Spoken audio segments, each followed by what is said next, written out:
Haleluya, Allah kita luar biasa Bapak Ibu Saudara. Hari ini kita kembali menikmati kasih Tuhan, anugerah Tuhan, hari yang indah yang Tuhan berikan. Oleh karena itu tidak lupa kita juga akan menikmati firman Tuhan, pribadi Tuhan. Karena firman Tuhan itu adalah Allah sendiri. Mari Bapak Ibu, sebelum kita baca ayat firman Tuhan pada hari ini, kita deklarasikan rise up, bangkit, bergerak, berdampak. Puji Tuhan. Mari kita akan melihat firman Tuhan di dalam 2 Korintus pasal 2. Saya membacakan ayat 15. Bapak Ibu bisa melihat ya ayat-ayat dalam firman Tuhan ini, karena kesaksian kehidupan Rasul Paulus itu sungguh membawa dampak dan berkat bagi kehidupan kita pada masa kini. 2 Korintus pasal 2 ayat 15, demikian bunyi firman Tuhan. Sebab bagi Allah kami adalah bau yang harum dari Kristus di tengah-tengah mereka yang diselamatkan dan di antara mereka yang binasa. Saya memberikan judul untuk ayat firman Tuhan pada hari ini, yaitu bau harum Kristus. Puji Tuhan Bapak Ibu, sebetulnya ayat ini sudah diawali di ayat 14. Namun itu akan memiliki pembahasan sendiri, perenungan sendiri bagi kita. Kita lebih merenungkan bagiannya yang ayat 15 maksud saya. Nah, Bapak Ibu, di sini Rasul Paulus mengatakan, sebab bagi Allah kami adalah bau yang harum dari Kristus di tengah-tengah mereka yang diselamatkan dan di antara mereka yang binasa. Saudara-saudara yang terkasih dalam Tuhan Yesus Kristus, setiap kehidupan kita pasti punya pengalaman mencium bau, baik bau harum maupun aroma-aroma makanan yang lezat yang kadang-kadang membuat perut kita terasa lapar. Namun selain bau harum, wangi-wangian yang mungkin Bapak Ibu juga beli dan pakai setiap hari membuat kita segar, membuat kita berenergi karena ada harum dalam tubuh kita, dalam pakaian kita sehari-hari. Nah, ternyata selain kita mencium bau harum, baik parfum dan juga aroma-aroma makanan, kita juga bisa kadang-kadang mencium bau yang lain, yaitu bau busuk, baik mungkin bau busuk sampah atau bau aroma badan kita juga Bapak Ibu Saudara ya, karena kadang-kadang kalau kita tidak mandi atau apapun itu, tidak menggunakan wangi-wangian dalam tubuh kita, ya keringat ini juga kadang-kadang menimbulkan bau, dan kadang-kadang kita sendiri pun tidak nyaman atas bau badan sendiri, apalagi kalau cium bau pekat orang lain, bau busuk sampah, bau tikus mati dan lain sebagainya. Itu bau busuk yang membuat kita menjauh dan terkesan tidak ingin untuk berdiam diri menikmati bau tersebut. Tetapi di sini Rasul Paulus menegaskan bahwa kami adalah bau harum dari Kristus, dikatakan. Bau bisa saja meninggalkan kesan yang sangat kuat dalam kehidupan seseorang, bahkan lebih lama daripada apa yang kita lihat. Coba Bapak Ibu Saudara ingat-ingat ya, ketika kita mencium suatu bau pasti masih teringat sampai sekarang, di mana Bapak Ibu cium wangi-wangian yang paling harum, atau di rumah Bapak Ibu mungkin punya wangi-wangian yang paling harum dan pastinya paling mahal. Atau siapa pribadi yang seringkali kita jumpai ketika beliau lewat, wow, wanginya, bahkan meninggalkan ruangan tersebut masih ada harumnya ya. Tentu kita ingat. Nah, ada perbedaan. Hal ini akan lebih meninggalkan kesan lebih lama dalam kehidupan seseorang dibandingkan apa yang kita lihat. Kadang-kadang yang kita lihat itu bisa terlupakan Bapak Ibu Saudara ya. Tetapi bau-bau yang kita rasakan dalam kehidupan ini kadang akan menimbulkan kesan yang sangat kuat dan lama dalam kehidupan seseorang. Oleh karena itu, Rasul Paulus menggunakan gambaran bau untuk menjelaskan identitas kita sebagai orang percaya. Nah, Bapak Ibu yang diberkati oleh Tuhan, bau harum bagi Allah dikatakan di ayat yang kita baca. Bau harum bagi Allah, Rasul Paulus menegaskan, sebab bagi Allah, ya saya baca ulang ayatnya, sebab bagi Allah kami adalah bau yang harum dari Kristus.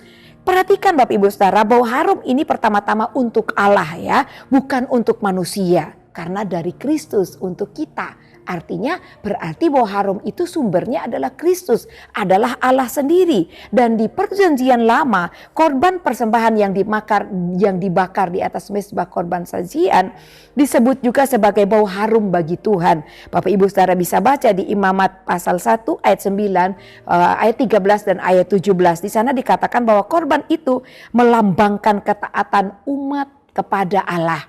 Ketika mereka mempersembahkan korban wangi-wangian kepada Tuhan, itu melambangkan ketaatan mereka kepada Allah. Nah, demikian juga ketika hidup kita dipersembahkan kepada Allah, dipersembahkan kepada Kristus, dipersembahkan bagi Kristus. Nah, apa yang kita harus persembahkan Bapak Ibu? Bau harum apa? Yaitu bau harum melalui ketaatan kita, pengorbanan kita, kerelaan hati kita untuk melayani Tuhan, mengiring Tuhan meskipun mungkin sulit keadaan kita, susah senang kita tetap jalani, tapi iman kita tetap kuat di dalam Tuhan. Dan juga persembahan apa yang kita lakukan, kita berikan kasih kita kepada Tuhan. Rasul Paulus menyinggung ya dalam 1 Korintus tentang kasih. Ya, kita harus melakukan kasih karena kita menerima harum Kristus. Kita menerima wangi Kristus dalam hidup kita. Kita pun harus punya kasih, yaitu keharuman Kristus. Dan semua itu menjadi bau yang harum yang menyenangkan hati Allah. Ketika kita punya ketaatan, kita punya pengendalian diri, kita punya pengorbanan waktu hidup kita kepada Tuhan. Banyak yang kita harus bisa korbankan untuk Tuhan. Nah, Bapak Ibu, sebelum hidup kita berdampak bagi orang lain, kehidupan kita sangat penting untuk menjadi berkat bagi Tuhan, yaitu persembahan yang harum bagi Tuhan. Apakah sikap hati kita, pikiran kita, dan tindakan kita menyenangkan Dia? Sumber keharuman dalam diri kita, dalam kehidupan kita. Dan firman Tuhan yang kita baca juga menjelaskan, dikatakan bau Kristus di tengah dunia. Nah, tadi bau Kristus di dalam kita, bau harum yang ada pada kita dari Kristus. Yang berikut dikatakan bau Kristus di tengah dunia. Rasul Paulus melanjutkan penjelasan dari ayat ini bahwa di tengah-tengah mereka yang diselamatkan, di antara mereka yang binasa. Bagian B, ayat 15b, artinya hidup kita sebagai orang percaya ya selalu dilihat oleh orang lain Bapak Ibu Saudara ya, dimanapun dan semua kalangan. Baik ketika kita ada di antara golongan orang percaya ataupun ketika kita ada di tengah-tengah masyarakat luas. Semua orang dapat melihat kita. Oleh karena itu Bapak Ibu yang diberkati Tuhan, di mata dunia kita akan selalu menjadi orang-orang yang dimintai Tuhan, diharapkan oleh Tuhan memberikan reaksi kita kepada dunia. Ada yang mencium harum Kristus dalam kehidupan kita dan mereka menikmatinya. Mereka senang. Seperti kita mencium harum orang yang lewat meskipun kita tidak kenal pribadinya. Tapi harumnya itu cukup membuat kita merasakan wanginya, kesejukannya, keharumannya. Dan membuat pikiran kita fresh, hati kita senang. Kita suka akan keharumannya. Kadang-kadang ketika kita ada di tengah umum pun, orang itu bisa saja mencium keharuman Kristus dalam diri kita. Dan ada orang yang mencintai kita, ada orang yang menerima kita. Ada juga yang merasa terusik oleh karena kehidupan kita, kehadiran kita di tengah-tengah mereka. Merasa bahwa kita ini ya bukanlah orang yang mereka harus kasihi dan lain sebagainya. Tapi itu tidak mengapa Bapak Ibu Saudara. Rasul Paulus sudah menyampaikan. Karena kadang-kadang keharuman Kristus itu bisa berdampak diterima, tapi kadang pun bisa ditolak. Tetapi kita harus tetap menjadi keharuman Kristus bagi dunia ini. Dan bagi mereka yang menolak Kristus di ayat yang kita baca, kita menjadi bau yang mengganggu bagi mereka. Nah, kehidupan kita yang berbeda daripada dunia ini seringkali membuat orang itu terluka hatinya dan merasa tidak nyaman atas kehadiran kita. Bahkan menolak kita Bapak Ibu Saudara ya. Nah, ini sebabnya Rasul Paulus berkata di ayatnya yang ke-16. Bahwa bagi yang binasa kita seperti bau kematian. Tetapi bagi yang diselamatkan seperti bau kehidupan. Jadi ada dua perbedaan seperti yang saya jelaskan. Bapak Ibu yang diberkati Tuhan, bagi orang yang tidak menerima kita itu seperti bau kematian firman Tuhan katakan ya.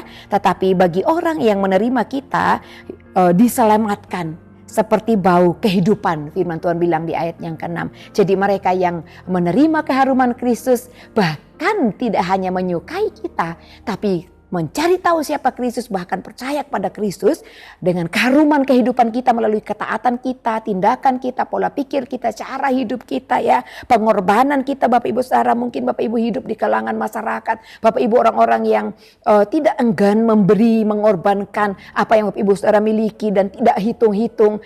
Asalkan saya menjadi berkat, saya berdampak bagi orang yang belum percaya kepada Tuhan, kita memberikan yang terbaik bagi orang lain. Itu juga adalah keharuman Kristus. Segala sesuatu yang kita lakukan, kita kerjakan dalam hidup kita ini, gerak-gerik kehidupan kita, itu adalah membawa keharuman Kristus bagi dunia ini. Oleh karena itu, apapun yang kita lakukan dalam dunia ini Bapak Ibu, lakukan dengan kasih. Kalau kita lakukan dengan kasih, artinya Kristus yang membawa keharuman itu dalam hidup kita. Dialah yang berdaulat dan dia yang nampak bagi orang lain. Yang mungkin sekiranya membenci kita, lama-lama orang yang menolak pun akan menerima kita Bapak Ibu yang diberkati oleh Tuhan. Nah, oleh karena itu, apa yang kita harus lakukan dalam kehidupan kita? Hidup dalam kekudusan tentunya ya. Keharuman Kristus tidak bisa muncul dari kehidupan yang kompromi dengan dosa.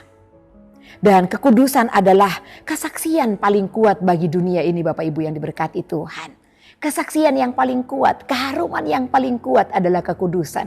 Di mana kita menjaga kekudusan pikiran hidup kita dimanapun kita berada. Harumnya itu tajam Bapak Ibu yang diberkati Tuhan. Luar biasa bagi orang-orang yang menjaga kekudusan hidupnya. Itu tidak main-main, sangat tajam. Seperti wewangian yang sangat mahal. Mungkin kita tidak merasakannya. Tetapi dengan kekuatan Kristus dalam kehidupan kita, keharuman itu akan terjadi dan tercium. Dan akan berdampak bagi orang lain. Yang berikut apa yang kita harus lakukan? Tunjukkan kasih Kristus, yaitu bau Kristus yang sejati. Ya, tercium melalui kehidupan kita, melalui perbuatan kasih. Ketika kita mengampuni, menolong orang lain, kita peduli kepada sesama dan tidak mencari keuntungan diri sendiri. Ini juga sudah disinggung dalam 1 Korintus yang kita sudah pernah renungkan, 1 Korintus pasal 13. Dan juga ketika kita ya melakukan keharuman itu, jangan takut ditolak Bapak Ibu Saudara. Jika ada orang yang menolak Bapak Ibu Saudara dan saya, karena iman percaya kita itu justru tandanya bahwa kita sedang memancarkan bau harum Kristus. Ingat bahwa dunia juga pernah menolak Yesus. Tentu kehidupan kita juga tidak semua orang bisa menerima kita, dan itu kita harus pahami dan kita terima. Dan kita harus tetap bersuka cita atasnya. Jangan sampai berduka cita dan juga mengatakan bahwa Tuhan tidak berkuasa. Nah, firman Tuhan sudah mengajarkan kita garis-garis kehidupan yang kita harus alami Bapak Ibu Saudara. Jadi kita tidak kehilangan sukacita dan kekurangan sukacita untuk menebarkan keharuman Kristus bagi dunia ini. Oleh karena itu mari terus kita setia bersaksi. Kehidupan kita adalah parfum rohani yang berjalan. Parfum rohani yang berdampak bagi orang lain. Tidak perlu selalu dengan kata-kata yang indah, tetapi dengan tindakan yang nyata setiap hari. Puji Tuhan, Tuhan Yesus memberkati. Terima kasih Bapak Ibu Saudara yang terus setia mengikuti Renungan 79. Kiranya dapat menjadi berkat bagi kita bersama-sama. Bagi Bapak Ibu Saudara yang ingin didoakan untuk pokok doa tertentu, atau Bapak Ibu Saudara yang ingin menyaksikan kesaksian pemulihan masalah keluarga dan lain-lain, dapat disalurkan melalui chat WhatsApp di nomor 081 32 742 0088. Mari kita mengucap syukur untuk kebenaran firman Tuhan. Terima kasih Bapa yang baik, Engkau Allah yang heran, Engkau Allah yang mengasihi kami, bahkan keharuman Kristus itu ada dalam kehidupan kami. Tuhan, kami mau hidup kami ini adalah wangian yang harum bagi orang lain, adalah parfum rohani bagi semua orang yang bersama dengan kami, baik yang sudah percaya, bahkan terlebih yang belum percaya kepada Tuhan. Bagi yang sudah percaya, mereka akan dikuatkan melalui kehidupan kami. Bagi mereka yang belum percaya kepada Tuhan, biarlah melalui keharuman Kristus dalam hidup kami, mereka melihat terang Tuhan dan mereka diselamatkan. Dalam nama Tuhan Yesus kami berdoa, haleluya, amin.